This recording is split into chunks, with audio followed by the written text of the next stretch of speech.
Hello बच्चों, तो कैसे आप सब। स्वागत है आपका ग्रेविटास लर्नर में। तो यहाँ आज हम पढ़ाने जा रहे हैं हीट चैप्टर नंबर 3 के बारे में। तो इसमें हमने पार्ट 1 और पार्ट 2 पढ़ लिया था। तो लास्ट पार्ट में हमने पढ़ा था थर्मामीटर के बारे में कि 4 तरीके के थर्मामीटर होते हैं। पहला होता है हमारा क्लिनिकल थर्मामीटर, दूसरा होता है लेबोरेटरी थर्मामीटर, तीसरा होता है अल्कोहल थर्मामीटर और चौथा होता है डिजिटल थर्मामीटर। तो इसके बारे में हमने पढ़ लिया था। ठीक है, तो आज हमें पढ़ना है ट्रांसफर ऑफ हीट के बारे में। तो चलिए फिर बिना देरी के स्टार्ट करते हैं इसे।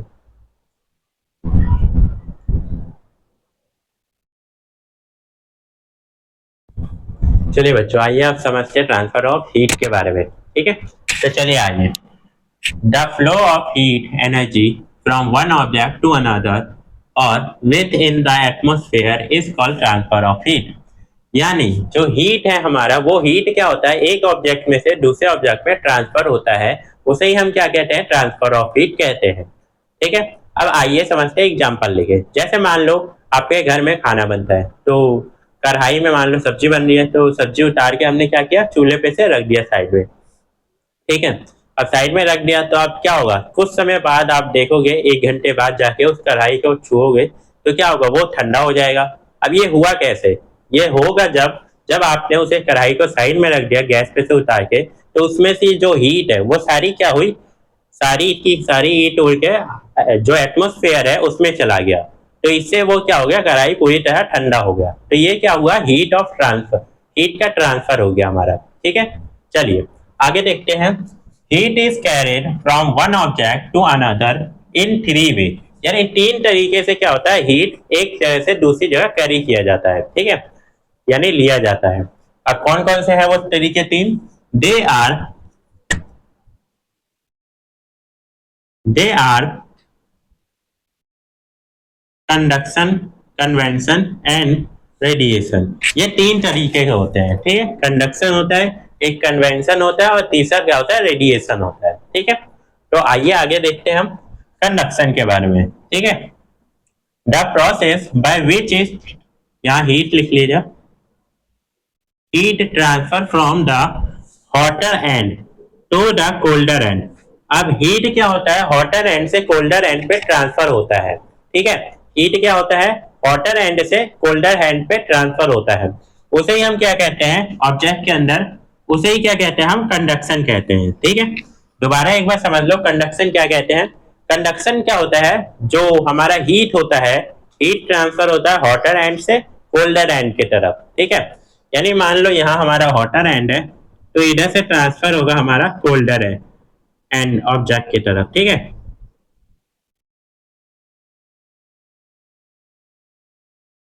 यह हमारा हॉट है, यहाँ से हमारा क्या होगा, हीट ट्रांसफर होगा कोल्ड की तरफ।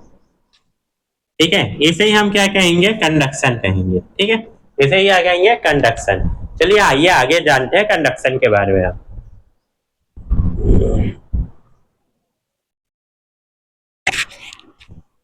चलो बच्चों, आइए आप समझते हैं आगे good conductor of heat and bad conductor of heat. ठीक है, यानी पुअर कंडक्टर। तो material that allow heat energy to flow through them are called good conductor और just conductor। ठीक है, यानी वे मटेरियल जिससे क्या हो, आसानी से हीट क्या हो, पास हो जाए। ठीक है, तो उसे हम क्या कहेंगे, गुड कंडक्टर कहेंगे। अब कौन कौन से होते हैं वो मटेरियल जैसे एल्युमिनियम हो गया, कॉपर हो गया, सिल्वर हो गया, ठीक है, आयरन हो गया, ये सारे मटेरियल है जो क्या होते हैं, गुड कंडक्टर ऑफ हीट होते हैं। ठीक है, अब जैसे मान लो आप क्या करोगे, एल्युमिनियम लोगे। ठीक है, एल्युमिनियम की एक रॉड लोगे, मान लो ये एल्युमिनियम रॉड है। अब तुम क्या करोगे, आप मान लो आपने गैस जलाया और गैस पे क्या कर दिया, ऐसे यहाँ पर गैस बर्न हो रहा है और यहाँ पर आपने एल्युमिनियम की रॉड एक कोने पे लगाई और दूसरा कोना अपने हाथों से पकड़ लिया। तो ये जब हीट होगी तो यहाँ पर एक किनारे पे, तो वो क्या होगा, फ्लो हो जाएगा, हीट ट्रांसफर हो जाएगा पूरे, ठीक है, एल्युमिनियम रॉड में। तो वो क्या होगा, हमारा हाथ जलने लग जाएगा। तो इससे क्या होता है, ये गुड कंडक्टर ऑफ हीट है। ठीक है, जिससे क्या हुआ, ये पूरा फ्लो हो गया।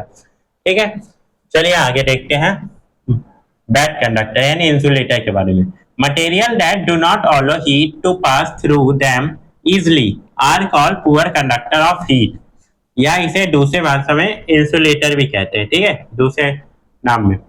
तो मटेरियल जो क्या होता है आसानी से हीट को पास ना होने दे, उसे क्या कहेंगे हम, इंसुलेटर कहेंगे या बैक कंडक्टर ऑफ हीट कहेंगे। ठीक है, जैसे कौन कौन से मटेरियल होते हैं, वुड हो गया, लकड़ी, लकड़ी से पास नहीं होता। तो आपने देखा होगा तवा जो होता है उसका हैंडल क्या चीज से बनता है, लकड़ी से बनता है, जिसकी वजह से जो हमारा आयरन से तवा बनता है वो क्या होता है, हमारे टच करने पे हमारा हाथ नहीं जलता। रबर हो गया, ठीक है, रबर भी हमारा बैक कंडक्टर ऑफ हीट होता है। ठीक है, ग्लास हो गया। तो ये सारे क्या होता है, बैक कंडक्टर ऑफ हीट होते हैं। आइए जानते हैं यूज ऑफ कंडक्टर, यानी कंडक्टर के क्या क्या यूज होते हैं वो जानेंगे हम इससे। ठीक है, तो कुकिंग यूटेंसिल्स, यूटेंसिल्स मतलब बर्तन होते हैं, ठीक है, आर मेड ऑफ मेटल्स और मेटल्स अलॉय। ठीक है, यहाँ एलॉय का मतलब मैं बता देता हूँ कि एलॉय का मतलब क्या होता है, दो या दो से ज्यादा मेटल मिलकर जब कोई प्रोडक्ट नया बनता है तो उसे हम क्या बोलते हैं, एलॉय बोलते हैं। ठीक है, एलॉय बोलते हैं। तो जैसे हमारा यूटेंसिल्स बता दिया मैंने। ठीक है, सेकंड पॉइंट आते हैं। तो mercury is use in thermometer, जैसे मर्करी हमने थर्मामीटर के बारे में पढ़ा पहले पार्ट में, हमने सेकंड पार्ट में। तो थर्मामीटर हमारा क्या होता है, गुड कंडक्टर है। कैसे, क्योंकि ये हीट को क्या करता है, मेजर करता है। ठीक है, इसीलिए आगे बढ़ते हैं।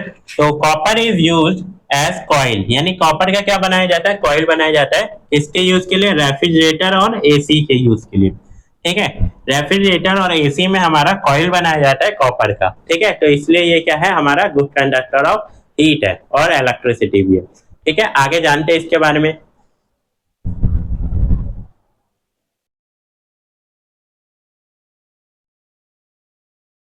चलिए बच्चों, अब हम यूज ऑफ इंसुलेटर के बारे में जानते हैं। तो handle of cooking utensils are made of using insulator like Bakelite, wood etcetera.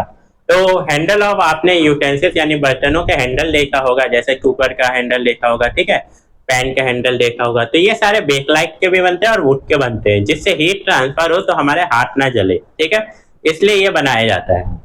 आगे जानते हैं, ice slabs are converted with sawdust and jute bags. Jute bag आपने देखा होगा कि आलू के जो बोरे आते हैं यानी कट्टे जो आते हैं वो क्या होता है, जूट बैग में आते हैं। ठीक है, are these are carry insulator and prevent their melting due to heat from outside. यानी ये क्या होते हैं, आइस स्लैब के ऊपर इन्हें रख दिया जाता है। जब आइस पिघलते हैं तो पिघलने से ये क्या करते हैं, बचाते हैं उन्हें। ठीक है, तो ये भी एक तरीके का क्या करता है, इंसुलेटर का काम करता है हमारा। आते हैं कन्वेंशन के ऊपर। ठीक है, कन्वेंशन यानी न्यू टॉपिक है कन्वेंशन। आप जानते हैं इसके बारे में, कन्वेंशन होता क्या सबसे पहले। ठीक है, कन्वेंशन होता क्या ये जानते हैं। तो देखते हैं, द प्रोसेस यानी वो process heat transfer in which heat is carry from the hotter region of a substance to it colder region. यानी वो प्रोसेस जिसमें हीट ट्रांसफर हो हॉटर रीजन यानी हॉटर क्षेत्र से, प्लेट से कोल्डर रीजन के तरफ। ठीक है, किस फॉर्म में, तो हमारा एक्चुअली मूवमेंट करता है ये किस फॉर्म में, पार्टिकुलर्स फॉर्म में। ठीक है, पार्टिकल्स फॉर्म में क्या होता है, ये मूवमेंट करता है। उसे ही हम क्या कहते हैं, कन्वेंशन कहते हैं। कन्वेंशन कहते हैं। ठीक है, उसे ही हम क्या कहते हैं, कन्वेंशन कहते हैं। नहीं समझ आया तो एक और बार आप सुन लीजिए, फिर शायद समझ आ जाए।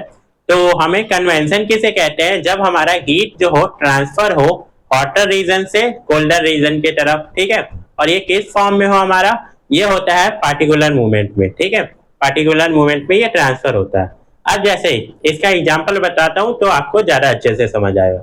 जैसे मान लो आपने कोई यूटेंसिल्स लिया, उसमें पानी को गर्म कर रहे हैं। तो पानी गर्म करते समय देखते होगे आप कि पहले क्या हो रहा है, नीचे का पानी क्या होता है, गर्म होता है। फिर नीचे का पानी क्या होता है, गर्म होकर ऊपर आता है, और जो नीचे का पानी गर्म होकर ऊपर आया उसकी जगह क्या होता है, ठंडा पानी चले जाता है। तो ऐसे हमारा पानी क्या होता है, पूरी तरह गर्म होता है। तो ये क्या होता है, हमारा कन्वेंशन के कारण ही होता है। ठीक है, तो समझ में आ गया, कन्वेंशन के कारण होता है। अब इसका एग्जाम्पल जैसे लिख लीजिए, रूम हीटर। अब इसके बारे में बताता हूँ। जैसे मान लो आप रूम हीटर रूम में ऑन करते हैं तो रूम, पूरा रूम कैसे हीट हो जाता है। जैसे आप रूम में हीटर ऑन करते हैं तो वहां की हवा क्या होती है, धीरे धीरे गर्म हो जाती है, हीटर के पास वाली हवा। तो आप जानते हैं कि जो गर्म हवा होती है वो उड़ जाती है, ऊपर जाती है। ठीक है, और ठंडी हवा क्या होती है, उसकी जगह पर आ जाती है। जिसके वजह से पूरा रूम हमारा क्या होता है, हीट हो जाता है, गर्म हो जाता है। ठीक है, कन्वेंशन समझ आ गया आपको एग्जाम्पल के मदद से। चलिए फिर आगे देखते हैं हम।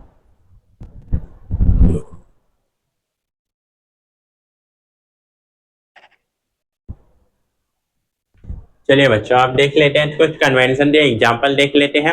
ठीक है, तो air conditioner are mounted at a higher or window level, यानी एयर कंडीशनर को हम कहाँ लगाते हैं, विंडो के ऊपर लगाते हैं या ऊपर हाइट पे लगाते हैं। क्यों लगाते हैं भाई, तो हम लगाते हैं इसलिए क्योंकि क्या हो, वो एसी जो हॉट एयर होती है वो क्या होती है, ऊपर की ओर राइज होती है। तो हॉट एयर को क्या करे, वो बाहर निकाल दे। ठीक है, और जो कोल्ड एयर होता है उसे क्या करे, वो नीचे जमीन पर रखे। ठीक है, फ्लोर पर रखे।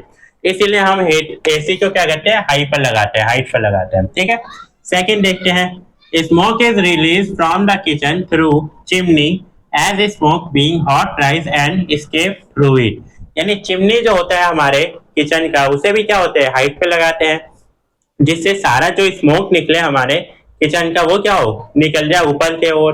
क्योंकि जो हॉट गैस होती है वो क्या होती है, राइज करते हैं ऊपर की ओर, जिसकी वजह से चिमनी के थ्रू क्या होता है, सारे हॉट गैस बाहर की ओर निकल जाते हैं। ठीक है, आगे आते हैं, फायरमैन यूजुअली क्रोल। क्रोल मतलब होता है, ठीक है, जैसे हाथ और पाँव मोड़ के चलना। ठीक है, क्रोल करना, जैसे बच्चे करते हैं ना, क्रोल मूविंग करते हैं अपने घुटने के थ्रू और हाथों के थ्रू, ऐसे ऐसे चलते हैं, वैसे क्रोल करना। While entering a building that is on fire, जिसमें क्या हो, आग लग जाएगी हो, उसमें आप फायरमैन क्या करते हैं, क्रोलिंग करके जमीन के थ्रू क्या होते हैं, आगे बढ़ते हैं। ठीक है, this is because hot air and smoke rise up, जो हॉट एयर होती है और स्मोक होती है वो क्या होती है, ऊपर की ओर ज्यादा फैलती है। ठीक है, और जमीन क्या होता है, फ्लोर क्या होता है, खाली रहता है। ठीक है, and staying close to the floor, और इन्हें क्या होता है, मदद मिलती है, जिससे क्या हो, जमीन पर ठंडक रहती है। ठीक है, थोड़ा कम दबाव रहता है इनका। ठीक है, गैस का, कीप डैम सेफ, फ्लोर पे रहना इन्हें क्या होता है, सेफ रहता है, इसीलिए वो क्रोल करके आगे बढ़ते हैं और बाकी लोगों को बचाते हैं। ठीक है, ये टॉपिक है हमारा, तो ये टॉपिक खत्म हो चुका है। अगर इस टॉपिक से रिलेटेड हमारा कोई भी, आपको कोई भी डाउट रह जाता है तो आप कमेंट करके पूछ सकते हैं। ठीक है, चलिए मिलते हैं नेक्स्ट पार्ट में हम।